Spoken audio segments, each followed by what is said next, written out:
Hello दोस्तों, आपका स्वागत है अपने छोटे से परिवार में। आज हम फाइनली आप लोगों के लिए क्लास 10th का कोऑर्डिनेट ज्योमेट्री से निर्देशांक ज्यामिति से रिलेटेड आज हम फार्मूला बताएंगे, बेसिक कॉन्सेप्ट के साथ फार्मूला बताएंगे। और अगर आप पिछला वीडियो नहीं देखे हैं, जो बेसिक कॉन्सेप्ट आपको दिए गए थे उसके रिगार्डिंग, वह वीडियो आपको प्लेलिस्ट से आपको वीडियो मिल जाएगा और वहाँ से आप जाकर देख सकते हैं। तो चलिए, आज का वीडियो बहुत खास वीडियो होगा, तो आप शुरू से लेकर लास्ट तक इस वीडियो के माध्यम से बने रहिए। और बिना समय गवा मैं वीडियो को शुरू करता हूँ। सबसे पहले फार्मूला को टाइप करने से पहले आपको हम पिछले वीडियो में बताए थे, जो आपका यह चतुर्थांश कुछ के बारे में बताए थे। ये आपका वाई एक्सिस, एक्स एक्सिस, यह आपका एक्स एक्सिस हो गया, यह आपका वाई हो गया, यह आपका एक्स डैश हो गया और यह क्या हो गया, वाई डैश हो गया। अब देखिए, ये आपको फर्स्ट क्वाड्रेंट या सेकंड या थर्ड या फोर्थ क्वाड्रेंट बताए थे। यह फर्स्ट क्वाड्रेंट बताए थे, ये आपका सेकंड क्वाड्रेंट या थर्ड क्वाड्रेंट और यह फोर्थ क्वाड्रेंट आपको बताए थे। ये जो आपको जो यहाँ पर दो लाइन आपको कट करती है, यहाँ पर आपको मूल बिंदु ओरिजिन बताए थे, मूल बिंदु। तो मूल बिंदु 0 0 बताए थे यहाँ पर। अब देखिए, ये फर्स्ट क्वाड्रेंट में आपको साइन क्या रहता है, फर्स्ट क्वाड्रेंट में साइन आपको प्लस प्लस हो जाएगा। क्या होगा जी, प्लस प्लस आपका हो जाएगा। अब देखिए, इस सेकंड क्वाड्रेंट में आपको क्या होगा, तो माइनस प्लस होगा। क्या होगा, माइनस प्लस आपका साइन रहेगा। ये आपका थर्ड क्वाड्रेंट हो गया, इसमें दोनों आपको निगेटिव में मिलेंगे देखने को। और जो का फोर्थ क्वाड्रेंट हो गया, इसमें आपको पॉजिटिव और निगेटिव में देखने को मिलेगा। मतलब फर्स्ट वाला आपका पॉजिटिव हो जाएगा तो सेकंड वाला आपका निगेटिव हो जाएगा। एक्स एक्सिस आपका प्लस है तो वाई आपका क्या है, माइनस में है।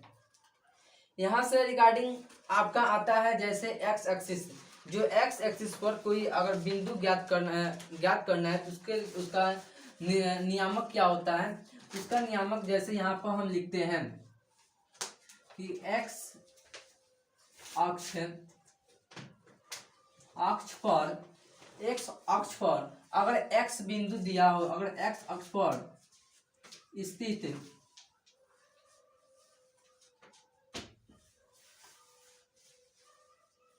बिंदु का नियामक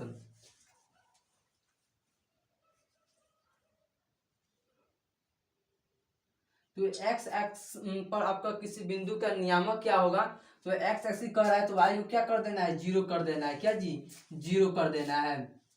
अब देखिए, अगर वाई अक्ष पर पूछा जाए किसी स्थित बिंदु का नियामक क्या होगा, तो आप क्या करिएगा, जो आपका एक्स एक्सिस से इसको 0 कर दीजिएगा और वाई इसी तरह रह जाएगा। अब देखिए, यह एक्स एक्स पर किसी बिंदु का नियामक हो गया, एक्स कोमा 0 हो गया और वाई पर क्या हो गया, तो 0 कोमा वाई हो गया। उससे रिगार्डिंग अब इसको जैसे मान लीजिए कोई दो बिंदु दिया हो, उसके रिगार्डिंग उसका दूरी सूत्र क्या होता है। जैसे मान लीजिए यहाँ पर एक पॉइंट यहाँ पर हो गया और एक पॉइंट यहाँ पर हो गया आपका, यह आपका P और यह आपका Q हो गया, किसी नाम से सूचित कर देते हैं।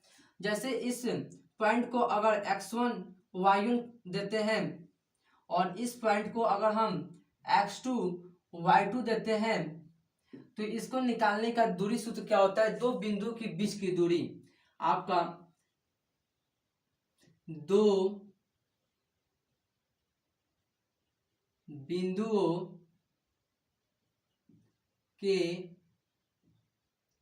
बीच की दूरी, तो इसके दो बिंदु के बीच की दूरी क्या होगा, तो root under x1 minus x2 को घटाइएगा आगे, और फिर आपका y में से y2 को घटाना है।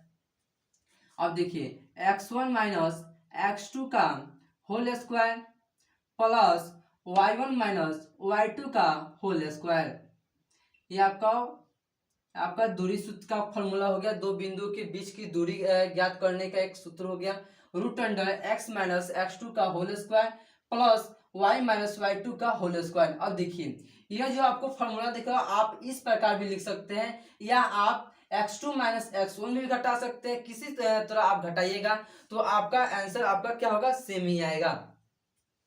अब देखिए, जैसे इसके आगे एक स्टेप और बढ़ते हैं।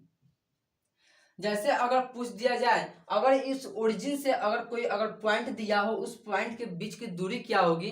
जैसे मान लीजिए यहाँ पर यह आपका ओरिजिन हो गया, इस ओरिजिन से अगर मान लीजिए यहाँ पर पॉइंट पी है, तो अगर पॉइंट पी दिया है, एक्स कोमा वाई दिया है, तो इसका सूत्र क्या होगा। तो इसका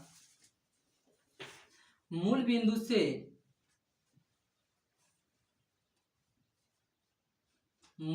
से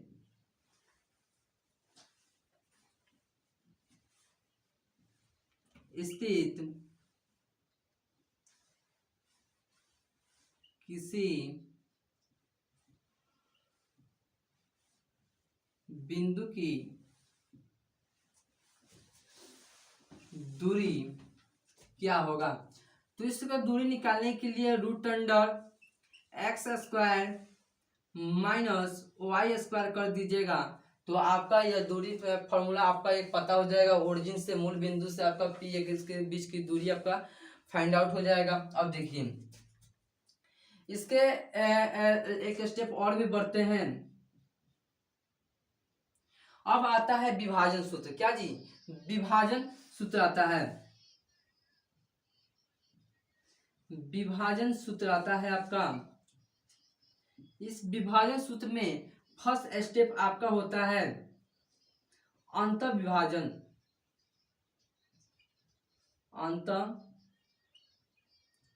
विभाजन जो आपका अंतर विभाजन क्या करता है, अंदर से करता है। जैसे मान लीजिए एक यहाँ पे एक बिंदु हो गया और एक यहाँ पर आपका एक और बिंदु हो गया। जैसे ये बिंदु P हो गया, जैसे एक Q हो गया। अगर यह आपका x कोमा y1 हो गया, यह आपका x2 कोमा y2 हो गया। अगर यहाँ पर कोई बिंदु A दिया हो, अगर इसका दिया हो x कोमा y दिया हो, अगर यह आपका M दिया हो और यह क्या हो N हो, तो इसका अंतर विभाजन का आपका फॉर्मूला क्या होगा। तो इसको घटाने के लिए आप क्या कीजिएगा,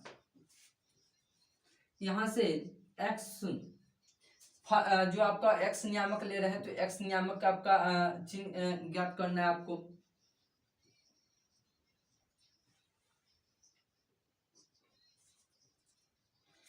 देखिए ये जो आपका n में p से गुना होगा। जैसे मान लीजिए यहाँ पर फर्स्ट वाला लास्ट से गुना कीजिए और लास्ट वाले को फर्स्ट से गुना कीजिए, तो आपका मान निकल कर आ जाएगा।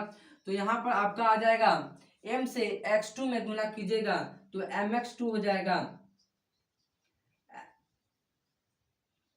mx2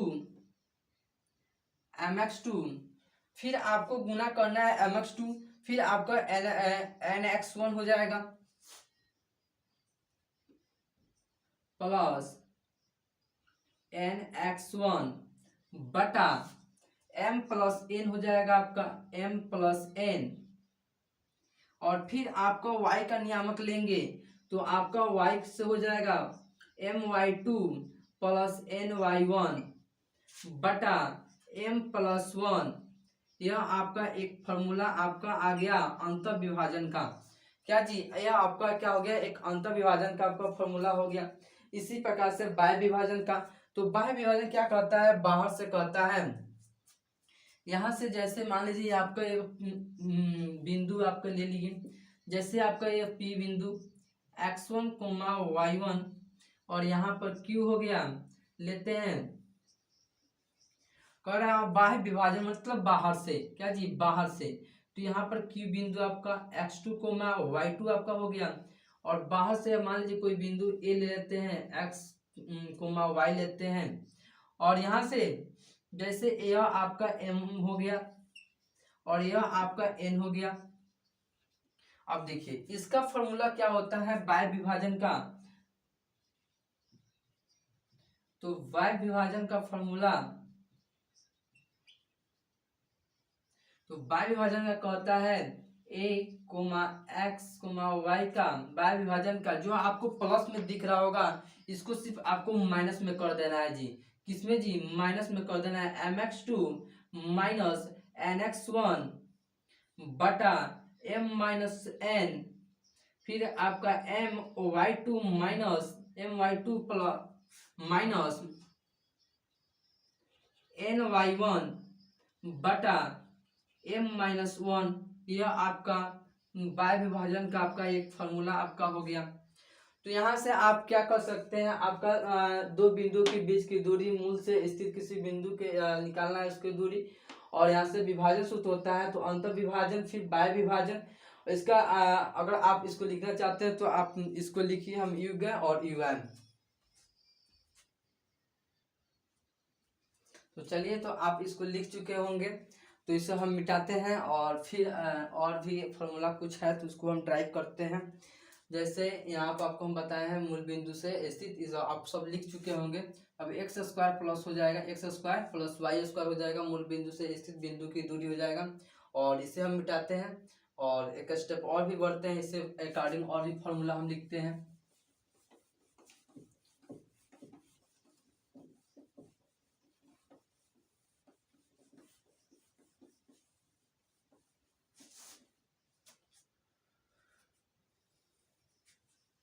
अब इसके अकॉर्डिंग एक और भी आता है कि मध्य बिंदु का अगर निर्देशांक ज्ञात करना है, मध्य बिंदु का, अगर मध्य बिंदु का निर्देशांक ज्ञात करना है, मध्य बिंदु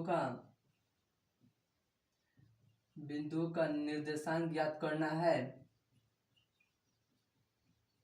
तो उसका क्या होगा। जैसे मान लीजिए यहाँ पर पॉइंट अगर दिया हो, पॉइंट अगर मान लीजिए P है, अगर पॉइंट Q है, अगर मध्य बिंदु A दिया है आपका, तो इसका फॉर्मूला क्या होगा। तो यहाँ पर अगर मान लीजिए x1 आपका y1 हो गया, और यहाँ पर आपका x2 y2 हो गया, y2 हो गया, फिर y2 हो गया। तो यहाँ से मध्य बिंदु का फॉर्मूला ज्ञात करने के लिए क्या करेंगे, यहाँ पर x1 प्लस x2 को जोड़ दीजिए और बटा 2 से भाग दे दीजिए, फिर y1 प्लस y2 जोड़ दीजिए और यहाँ से आप 2 से भाग दे दीजिए। यह आपका क्या हो गया, मध्य बिंदु का एक फॉर्मूला आपका बनकर रेडी हो गया जी। क्या जी, यह मध्य बिंदु का निर्देशांक का एक फॉर्मूला है जो आपको बनकर रेडी हो गया। अब आता है त्रिभुज पर बात करते हैं। अगर त्रिभुज का निकालना होगा अंतर केंद्र के लिए, अगर जैसे मान लीजिए यह आपका एक त्रिभुज हो गया, अगर यह त्रिभुज हो गया, ए दिया हो, बी दिया हो, अगर सी दिया हो, ये आपका त्रिभुज हो गया, और एक केंद्रक आपका ए दिया हो। जैसे मान लीजिए एक का दिया है x1 coma y1, x1 coma y1, आपका बी ने सी दिया है x2, ए दिया है और बी दिया है x2 कोमा y2 दिया है, और दिया है सी दिया है x3 कोमा y3 दिया है। अगर केंद्रक सी दिया है, अगर इसके साइड का निकाला जाए तो ये आपका सी हो जाएगा, और इसके साइड का निकालिए बी, और इसके साइड का ये आपका ए हो जाएगा। अब देखिए, अगर इसके केंद्रक निकाला जाए, केंद्रक त्रिभुज का केंद्रक, अगर यहाँ से त्रिभुज का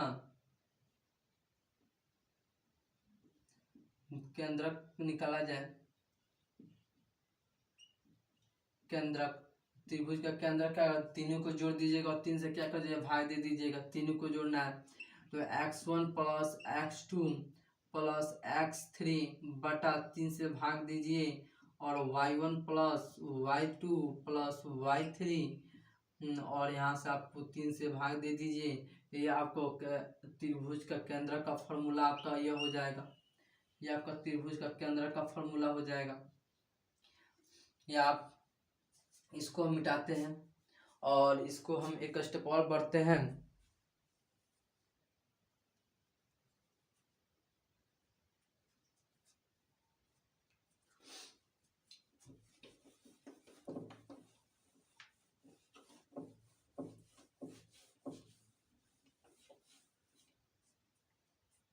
अगर त्रिभुज के अंतर केंद्र का फॉर्म निकालना हो किसके जी, तो त्रिभुज के अंतर केंद्र का, त्रिभुज के अंतर केंद्र का निकालना है, तो उसको क्या करेंगे, तो ए लेंगे और x1 प्लस आपका B x2 plus c x3 बटा a plus b plus c comma a y1 plus b y2 y2 plus cy3 और बटा a plus b plus c आपका, यह आपका अंतर केंद्र का फॉर्मूला हो जाएगा। किसके जी? अंतर केंद्र का फॉर्मूला। अगर इसमें कोऑर्डिनेट ज्योमेट्री में अगर पूछा जाए कि त्रिभुज का क्षेत्रफल क्या होगा, तो इसमें पूछा जाए कि त्रिभुज का क्षेत्रफल क्षेत्रफल क्या होगा, तो 1/2। और इसका एक कॉन्सेप्ट आप ट्रिक्स भी समझ सकते हैं, इसका एक ट्रिक भी समझ सकते हैं। x1 y2 और x3, ये आपको इस तरह लिख देना है। अब देखिए इसको लिखने के बाद यहाँ पर देखिए, यहाँ पर आप घुमा दीजिए। अगर एक के बाद क्या होता है? 2 आता है। एक के बाद क्या होता है? 2 आता है। तो एक x नियामक हो गया, तो y के नियामक होता है x2 माइनस y3 आपका हो जाएगा। अब देखिए यहाँ पर प्लस हो जाएगा। अब देखिए वो x2 हो गया, तो x2 के बाद क्या 3 आता है, तो y3 माइनस y1 हो जाएगा। अब देखिए प्लस हो जाएगा। अब 3 के बाद क्या होता है? 1 आएगा। क्या जी? 1 आएगा, तो y1 माइनस y2 हो जाएगा। यह आपका त्रिभुज का क्षेत्रफल हो गया। अगर आपसे फिर पूछा जाता है कि संरेख ज्ञात करने के लिए, तो आपका संरेख का हो जाएगा क्या जी? संरेख का हो जाएगा, संरेख क्या होता है? 0 हो जाता है। क्या जी? 0 हो जाता है। तो x1 y2 minus y3 plus x2 y3 minus y1 plus x3 आपका y1 माइनस y2 हो जाएगा, इक्वल टू 0 हो जाएगा। यह आपका संरेख का फॉर्मूला एक आपका हो गया। इस प्रकार से आपका इतनी फार्मूला आपका पूछे जाते हैं आपको कोऑर्डिनेट बनाने के लिए। इस सारे फार्मूले के बेसिस से आप जितने भी कोऑर्डिनेट के फार्मूले होंगे, क्वेश्चन होंगे, आप बेसिक सोल्व कर सकते हैं। जो आपका त्रिभुज का केंद्रक हो गया, और त्रिभुज का अंतर केंद्र हो गया, त्रिभुज का क्षेत्रफल हो गया, और संरेख हो गया। इस प्रकार से आप क्या कर सकते हैं? किसी क्वेश्चन को आप क्या कर सकते हैं? सोल्व कर सकते हैं बेसिकली। तो चलिए, तो यह वीडियो कैसा लगा हो कमेंट बॉक्स में जरूर कमेंट कीजिए। और चैनल पर फर्स्ट बार तो चैनल को सब्सक्राइब कर दो और साथ में बेल आइकन को प्रेस कर दे। बेल आइकन को प्रेस करने से फायदा यह होगा कि मैं कोई भी वीडियो डालूँ वह आप तो तुरंत पहुंच जाएगा, अच्छी से अच्छी तैयारी कर सके। तो चलिए नेक्स्ट वीडियो आएगा इसी के कॉन्सेप्ट के साथ, कोऑर्डिनेट से ही रिलेटेड आएगा। तो चलिए अब तक के लिए जय हिंद।